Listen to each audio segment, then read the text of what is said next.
Samedi 31 août 2024.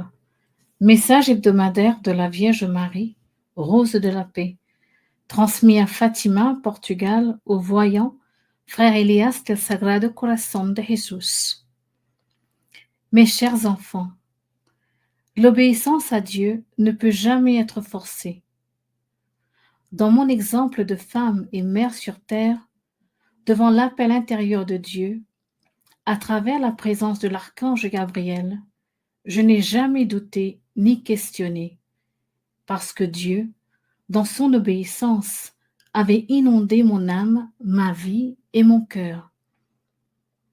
C'est pour cette raison, enfant, que j'ai dit un jour au Père éternel, qu'il me soit fait selon votre parole, car dans la vraie parole de Dieu, l'âme trouve le sens spirituel de servir Dieu sans exception.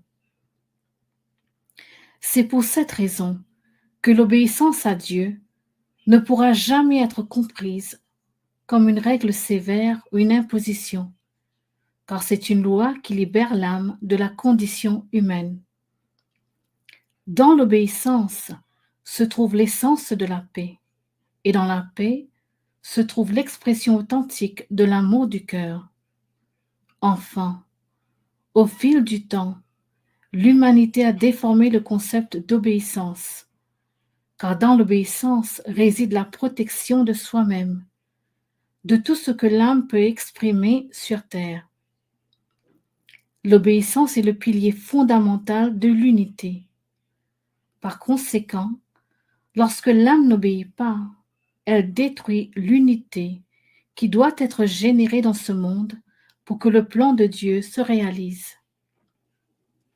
Mais l'obéissance ne peut pas être vécue comme un chemin qu'on doit accomplir de force, car dans l'obéissance se trouve le regard paternel de Dieu.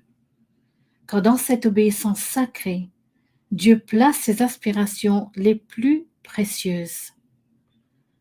Lorsqu'elle désobéit, l'âme perd la grâce de connaître sa propre libération, d'être bannie de ses propres amarres. Aujourd'hui, enfants bien-aimés, je vous invite à réfléchir à l'obéissance de Marie. Je suis ici pour vous enseigner à la demande de mon Fils.